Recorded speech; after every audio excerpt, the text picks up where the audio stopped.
Two-time PGA champion Justin Thomas joins us now at the 107th PGA Championship. Justin, welcome to your 10th PGA Championship. This week marks the first PGA here since 2017 when you won your first Wanamaker Trophy. What do you remember about that week? Obviously a lot of great memories. It's I'd say is a little different than other majors, considering it's a venue and a course that we play yearly. For the Wells Fargo, now the Truist, so it's a tournament or it's a course that have had a lot of like a lot of us had a lot of rounds on, but there's definitely different parts of that week and especially Sunday that I'll always remember it's always very, very special to a first of anything, first win and obviously a first major. So it was a very, very special week. That's great. Thank you. We'll open up for questions, starting with Dan and then Luke. You've had a chance to win 3 of your last 4 starts. I know that it didn't go how you wanted toward the back end of Sunday, but is it starting to feel more, I know you've won so many times, but recently, is it starting to feel more comfortable being in that position? Definitely. I feel, especially Hilton Head, and Tampa too. I'm just more patient, I'd say. I don't feel like I'm forcing the issue as much. Just trying to trust, my game and myself quite a bit more. I feel like some of the events maybe earlier this year or last year where I had a chance to win, I just felt like I maybe pressed a little too much. But it's we all want to win, and I'm no different. I just think sometimes you're in a better headspace than others to try and capitalize or to give yourself a chance, and I feel like that's kind of how it's been the last couple events. And then is there something to not winning the Sunday before and having all those requirements that come after? It's like you were in contention, your game was there, but you got to come here on your own schedule? I'd say so, but I'd sure as hell take the alternative. I would have much rather won and had to deal with being tired, if you will. I will always take that, but I do think you could argue that for sure, but like I said, I would have much rather been in Sepp's shoes and had a forced day off with that rain yesterday.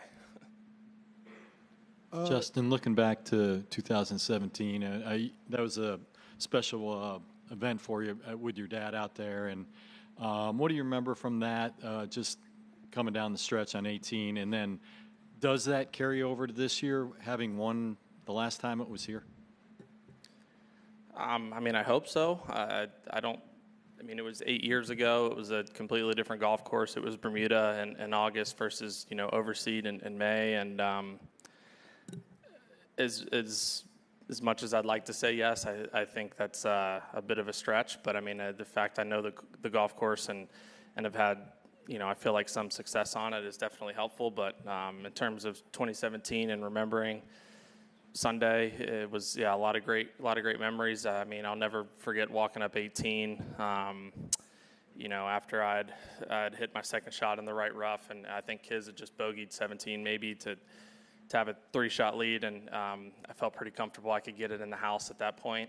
And just walking up that 18th to people chanting my name and looking at the leaderboard and kind of realizing that, I was about to win this. It was a really, really cool feeling. Luke on 6. JT, you've been so good with your scoring wedges for so long. I'm just wondering what your process is for dialing in a 50-yard shot versus a 60-yard shot. How are you doing it? I do it all feel. I'm not a clock system guy. I've never necessarily been that.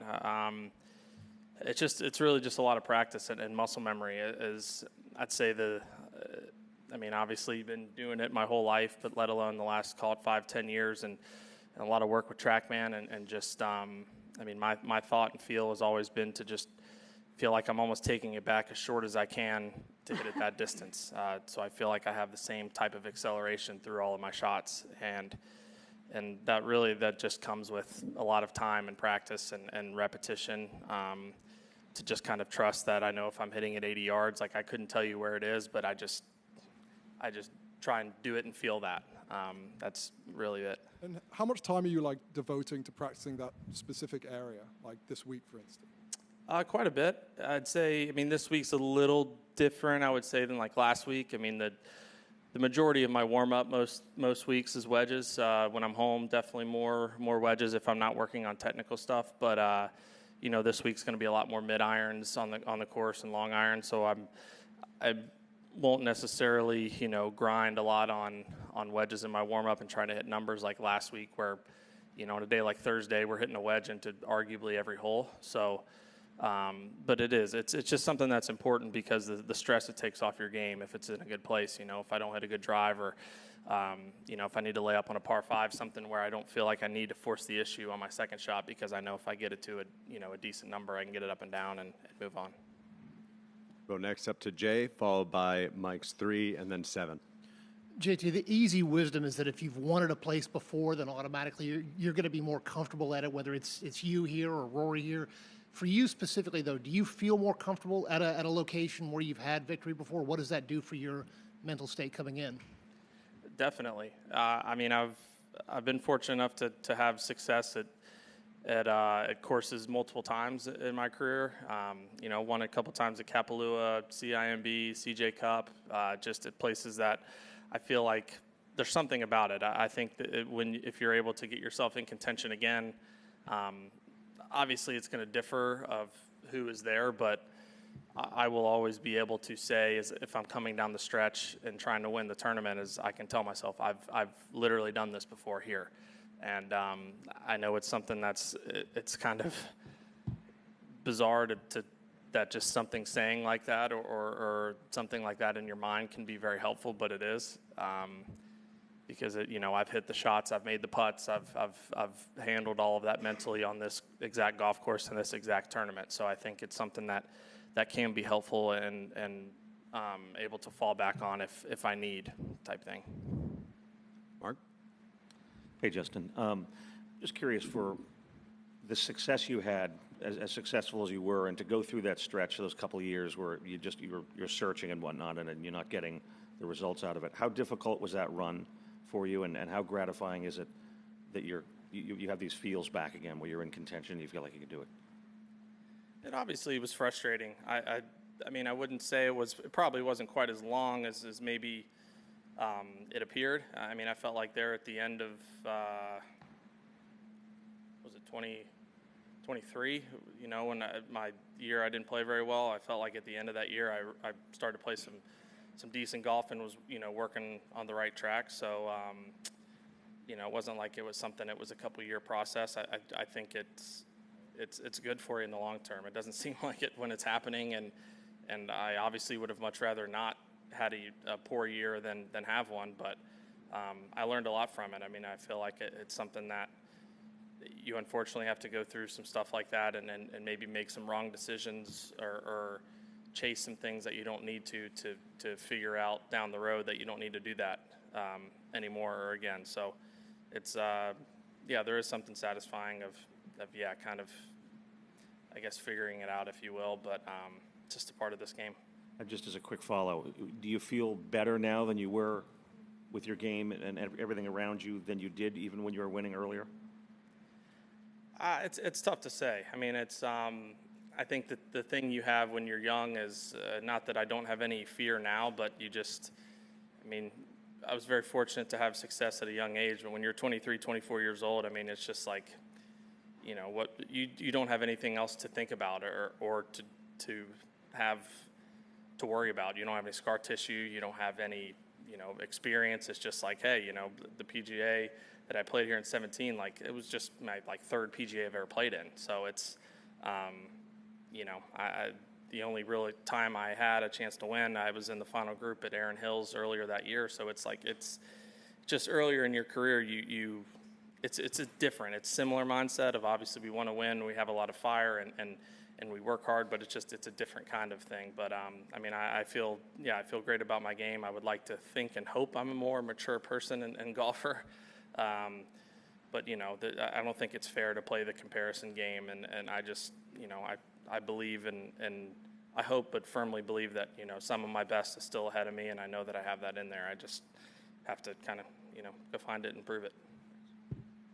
JT, I know you're a big iPhone Notes app guy. Regarding your annual goals specifically, I'm curious, with the course that you've been to several times and had a lot of history at and success, do you actually have a physical note in your phone for Quail Hollow, or are you just going straight off great memories here?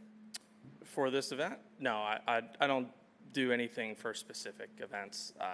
Just, kind of a year as a whole type thing. And what's your early impressions of what you've seen of the course and how it's changed over the years so far? I haven't been out yet, so I'm not sure. But knowing this place, the Wells Fargo and past has always been, the week prior to this, so it'll be very, very similar.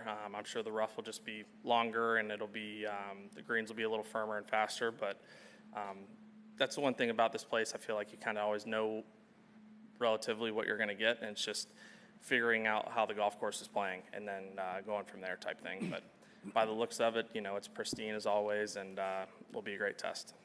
Justin, Rory has played extremely well here over the years. I'm not sure how many times you've had a chance to play with him here, but why do you feel like he plays here? What is it about this course, the setup, that he plays well here? First and foremost, he's really, really good at golf, so that definitely helps. I would argue he's the best driver of the ball I've ever seen, and that is extremely important here. But I think his shot shape, I think this golf course fits a high draw really, really well.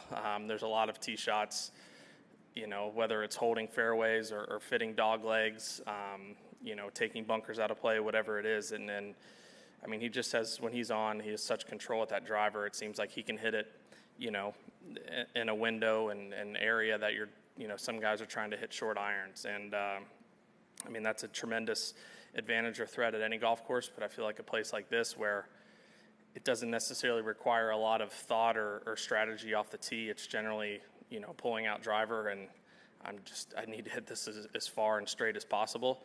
And he's really, really good at that. So I think that's something, like I said, is an advantage at any golf course. But I think just the shot shape and that is a good combination. We'll take a few more. Let's go to 9, 17, and then 19, please.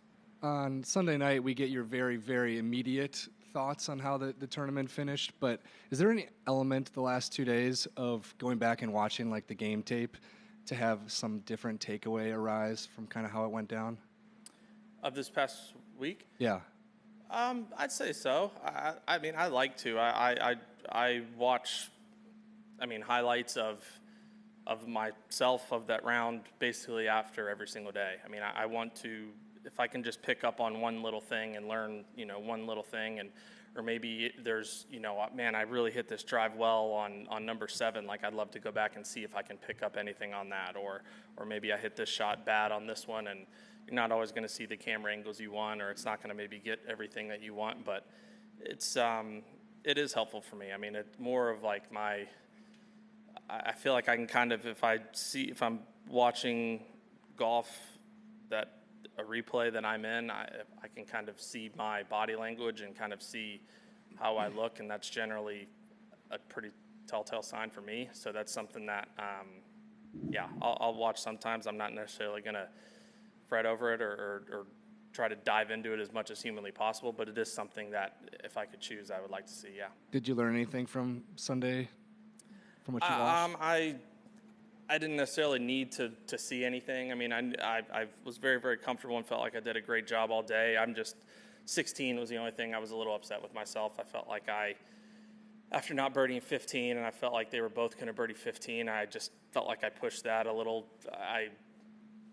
I mentally was like, I need to make birdie here on 16, and that, unfortunately, those last 3 holes were all very difficult, but I couldn't make 4. That was the thing. A birdie would have been helpful, but I absolutely could not make 4, and I don't know if you could have walked up there and put it really in a worse place than I hit it. So that was the only thing I was upset with myself, is that I was so patient and kind of stuck to my game plan and picked my spots all day, and then I made just a little bit of an emotional decision of trying to take on a tough pin from 220 yards. Because I felt like I needed to, as opposed to just kind of letting it play out type thing. Up top to Shane. Justin, looking at the major parts of the game, driving, approach, putting around the green, if you were forced to trade one of those parts of the game in with anyone who's currently playing, what part of the game would it be, and who would you trade it with? I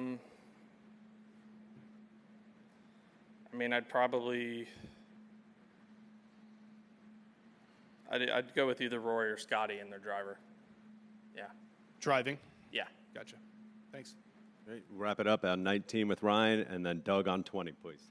Listen, just curious, how much are you fueled by competitive jealousy, whether it's Scotty last year, or Rory taking off the slam, like a desire to want to remind folks that you're one of the best of your generation too? A lot. It's I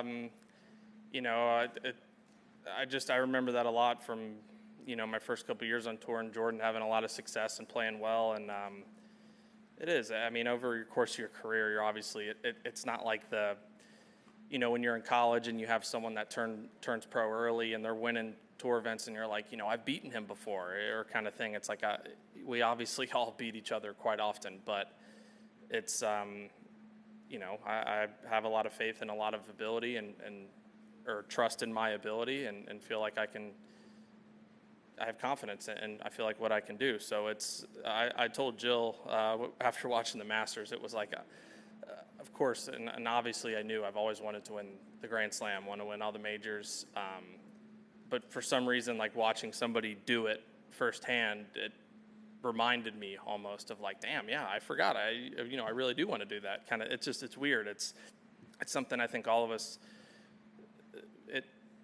I'm sure certain people maybe hit us a little different ways in terms of jealousy or drive or whatever you want to call it. But yeah, anytime someone wins that isn't me, that if it's a friend, I'm obviously happy for him. But there's always going to be a part of me that's jealous and wishes it was me. I think it'd be kind of crazy to say otherwise. Justin, you think of places like Oakmont next month or Wingfoot, kind of those classic U.S. Open courses.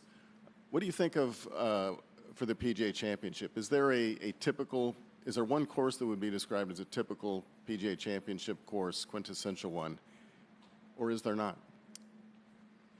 It's a good question, but I don't think that there is, and I think that's what's kind of cool and unique about this event. I think that all the tournaments have an identity, and I think for at least the U.S. Open has seemed to, I shouldn't say that before, Oakmont has seemed to change a little bit of like, don't want anybody under par type thing, but I think Oakmont will take care of that on itself. But I think Kerry Haig does an unbelievable job of setting up golf courses in the sense of he doesn't try to do anything more than what he has. He's going to obviously give us a good test. He's going to understand that we're going to have, years like Belle Reve that are very soft, and it's going to be a birdie fest. And then we're going to go to places like Bethpage that are difficult, or we're going to go to places like Oak Hill or here. Like it's just he's treating each of them individually, and the goal isn't to try to set up a golf course to produce something in particular. I just think I want to set up a fair golf course and test to show who the best golfer is this week. And I think it's something that's very underrated, but I really do think he does an unbelievable job. And it is kind of unique and cool that the PGA seems to do that. It's people can say what they want about Valhalla. I mean, obviously I'm biased being from Louisville, but they've produced some pretty damn good championships over the years, and they did the same last year. And it's just all about getting the deserving, fitting winner, and I feel like this tournament seems to do that for the most part. It's Louisville. Thanks for your time, Justin. We appreciate it.